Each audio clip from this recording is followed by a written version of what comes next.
Banyak pekerjaan yang harus dibereskan. Banyak keinginan yang mesti ditangguhkan. Berfokus pada perjuangan. Menang atau kalah urusan belakangan. Yang terpenting berusaha sekuat tenaga. Karena walau harus menghadapi kesulitan, selalu ada kemungkinan bahwa kita akan berhasil.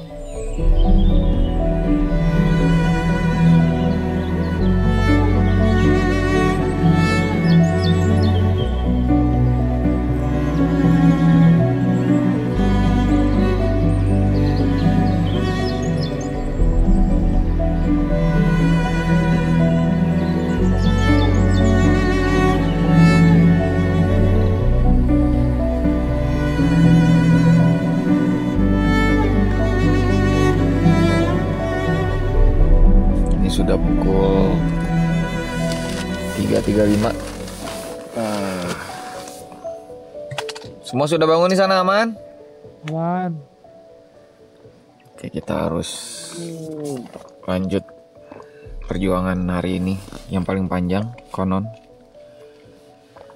Kita mulai sepagi mungkin. Pukul 3:30 pagi saya sudah terjaga. Karena ini Wita, berarti masih 2:30 pagi di kampung halaman. Sulit tidur sudah menjadi nasib buruk saya di kota. Sialnya, pagi ini nasib buruk itu mengikuti ke gunung. Saya tidak bisa tidur lagi. Saya membayangkan anak saya yang kini berusia 3 tahun sedang tidur nyenyak. Berguling-guling sampai kakinya menendang ibunya. Kebiasaan lucu kalau diingat-ingat. Terdengar suara dari tenda sebelah. Satu persatu anggota bangun. Kami tidak lama bersantai. Persiapan tidak boleh sembarangan. Ini akan jadi perjalanan panjang.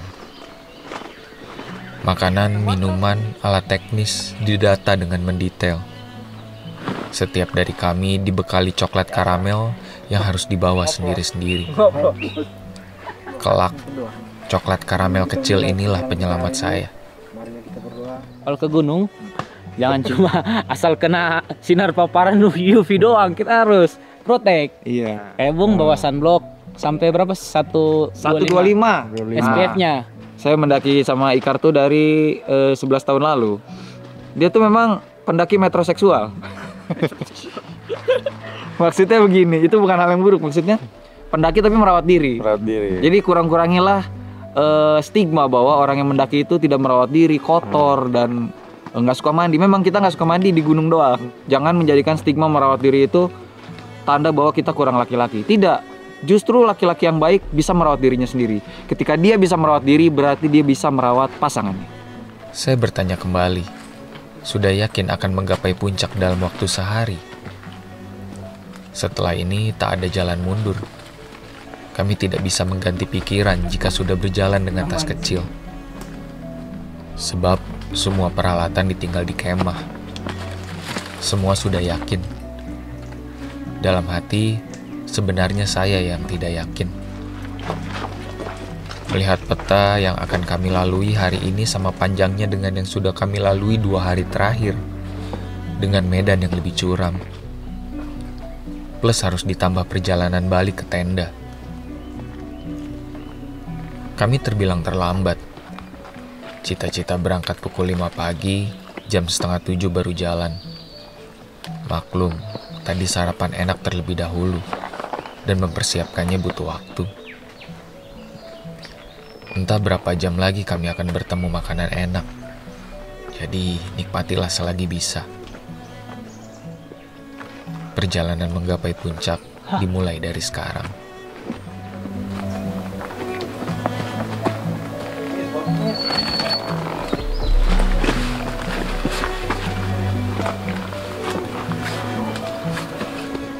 Trek langsung mencabik otot kaki.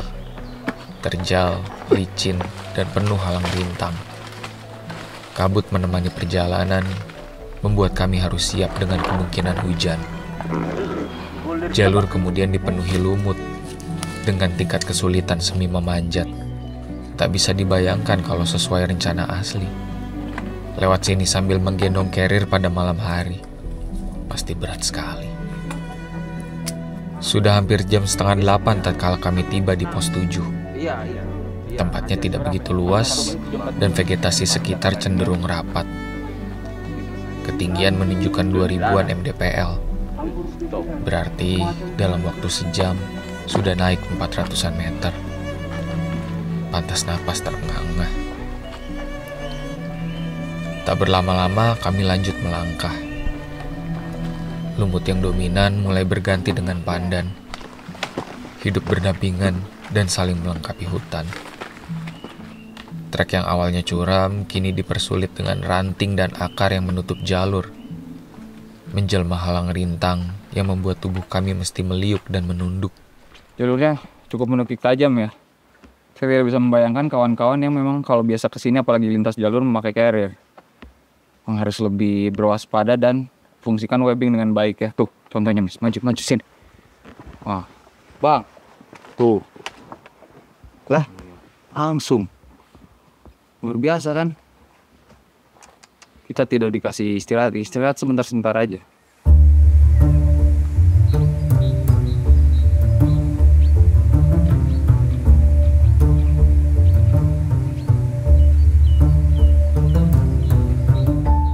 Jalurnya kebanyakan batuan dan licin karena dia dilumuri lumut. Jadi harus ekstra hati-hati. Curam juga. Batu berlumut sesekali harus dijejaki, licin sekali. Rimbun pohon semakin kerdil hingga berhenti menemani. Rombongan melintasi langit berkabut yang terbuka. Tertera nama Lintang Indonesia di tempat kita bisa duduk dan menatap langit. Kalau cerah tentu akan menyenangkan. Terbayangkan pemandangan tampak di kejauhan. Desa yang tampak kecil dikelilingi oleh bukit-bukit. Sayangnya kali ini kami bukan cuma berlomba dengan waktu, tapi juga dengan cuaca yang tak menentu.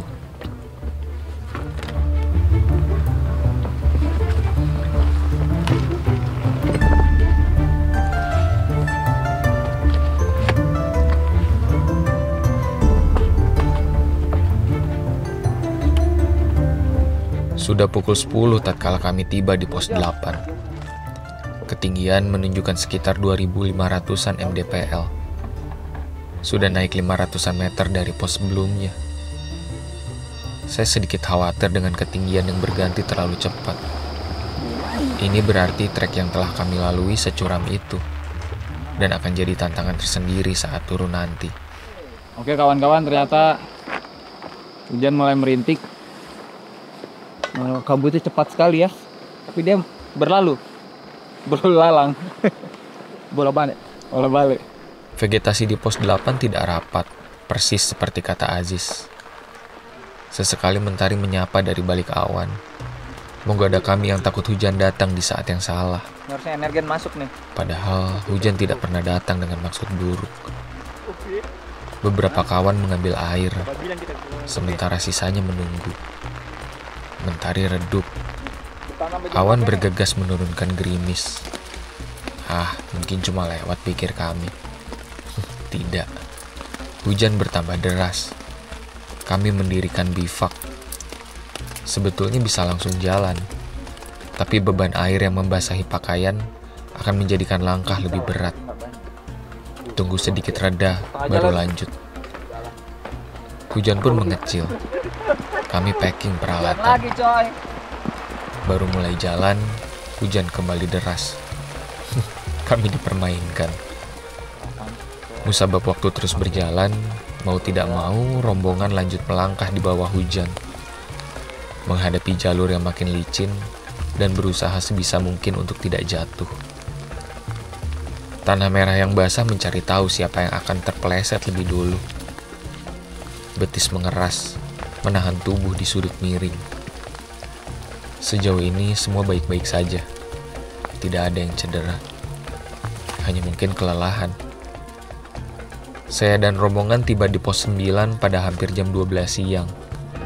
Ketinggian sudah sekitar 2.600-an mdpl.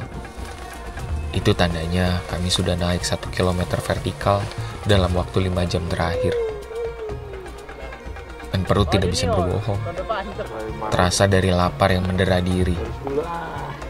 Musabab sudah tengah hari, saya dan kawan-kawan memutuskan untuk makan terlebih dahulu sebelum lanjut melangkah. Hari ini kita akan belajar memakan mie, nasi dan telur, karbo protein tanpa sendok. Tapi kalau kita kreatif, kita akan menganggap ini bukan piring, tapi sendok raksasa.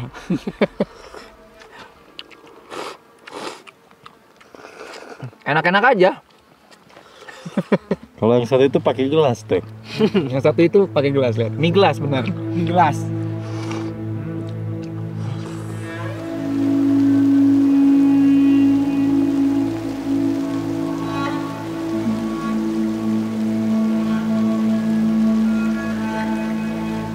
Hujan menghilang, berganti angin yang membawa awan melalui kami berkali-kali.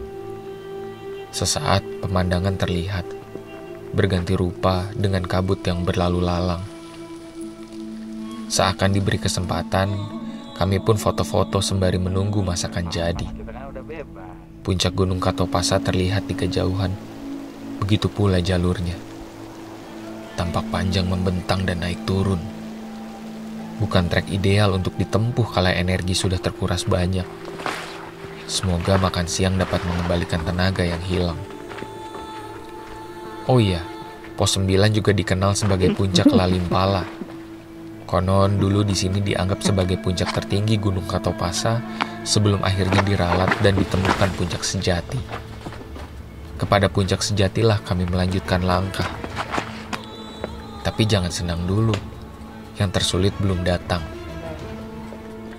Walau sudah di ketinggian 2600-an mdpl, tapi dari puncak Lalimpala kami harus berjalan turun dan terus turun. Jalur ini disebut sebagai Istana Lumut. Seperti namanya, lumut melimpah di kiri dan kanan, menempel di batu dan pepohonan, menjelma hijau terang di antara muramnya hari. Di satu titik, kami menemui kantong semar terkecil. Kalau biasanya di gunung lain besar-besar, di sini lebih mungil dari ibu jari. Nah, kita beberapa kali melihat kantong semar yang banyak, kantong semar yang besar, tapi kita lihat kantong semar yang kecil. Tuh, perbandingan tangan saya segini. Padahal dia sudah dewasa sepertinya ya. Dari ininya sudah coklat begini. Di titik lain, kami berjumpa dengan kotoran anoa. Pertanda bahwa hewan yang dilindungi tersebut masih sering berlalu lalang di sini. Apa ini, Kyo? Kotoran anoa. Oh, kotoran anoa? Iya. Sari. Tapi sudah kering ya? Udah lama? Iya, udah lumutan tuh. Dia pernah melintas ini ya, sih? Memang Iya. jalurnya ini. Ini jalur anoa. Tapi yang saya lihat dari beberapa gunung di Sulawesi, memang jalur lintasan anoa itu berlumut ya? Iya. Ada yang berlumut. Segini lah, 2000-an ya, Mis ya? Biasa kalau banyak juga yang dapat ini pas di jalur. Seniorku pernah dia dapat gitu, anoa pas di jalur. Tapi klasifikasinya anoa gunung itu ya, berarti ya? Iya. Yang tinggi. Mungkin kawan-kawan yang belum tahu bentuk anoa itu kurang lebih seperti sapi ya. Tapi dia kakinya lebih jenjang dan Tanduknya runcing ke belakang. tanduknya ke belakang. Fidel Castro memang bahaya.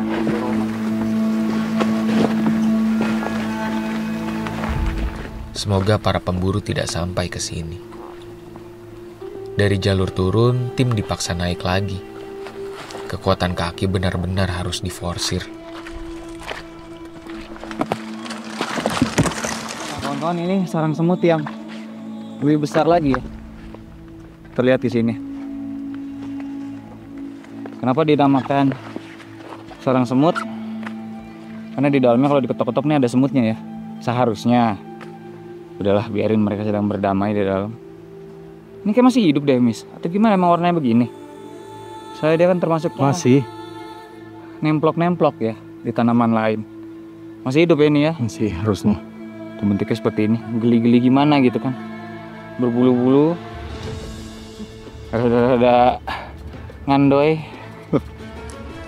Pada pukul 2 siang kami mendapati pos 10, masih di ketinggian 2600-an mdpl. malah turun 20-an meter. Wajar saja, kami cuma naik turun punggungan sedari tadi. Rute panjang, tapi sama sekali tidak menaikkan elevasi. Semangatin kawan dan semangatin diri sendiri. Aduh. Wah, ada lagi. Iya, tanah banyak depan. Wih, banyak ya. Berarti banyak no di sini. Banyak. Brother, banyak kalau di longsoran sini depan saya. Longsoran ini dia tempat mereka minum kan. Oh, ini juga.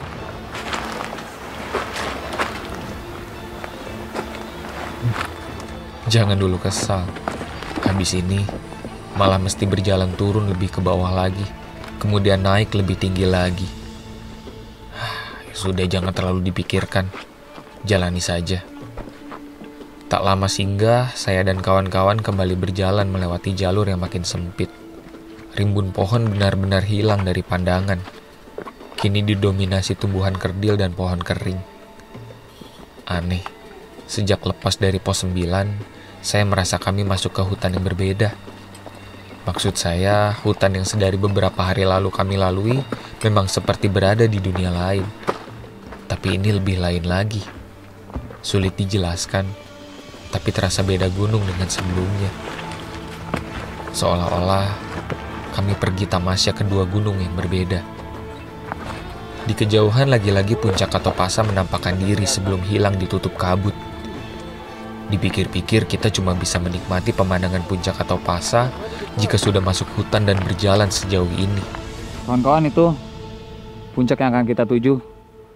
Dari barusan berangkat pos 10 masih cukup jauh ya. Kita harus ke bawah dulu ke pos 11, baru melewati tanjakan terjal menuju pos 12 alias puncak. Dan ini sudah jam 2:30 sore.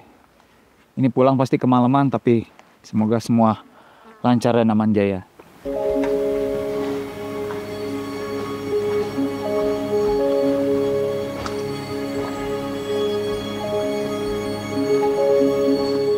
Jika tidak menyaksikan langsung seperti ini, saya takkan percaya puncak Katopasa menjelma kecantikan yang menyeramkan. Pada sekitar pukul 15, tim menepi di pos 11. Titik elevasinya malah turun lagi beberapa puluh meter dari sebelumnya. Pos 11 juga merupakan pos terakhir sebelum kami ke puncak. Tapi bukan berarti sudah dekat. Ini beremah-remahan nih. Aduh, cepice. Ya udah, apa satu-satu dulu gitu aja dulu. Saya yang paling besar. Nah, ini kita Pilih, ambil. keterbatasan makanan karena memang tidak bisa dibawa semua ke atas kan. Segini-segini dulu. Ingat tidak cukup ini. Di peta, jalur masih cukup panjang. Angin sepoi meniup tubuh, membuat keringat membeku dan terasa dingin. Sudah pukul 4 sore, tapi puncak Katopasa masih jauh di atas sana. Setiap satu langkah yang kami ambil, puncak seolah mundur satu langkah juga. Tidak sampai-sampai. Perut kembali lapar, tubuh kian letih. Entah kenapa, saya memiliki firasat buruk.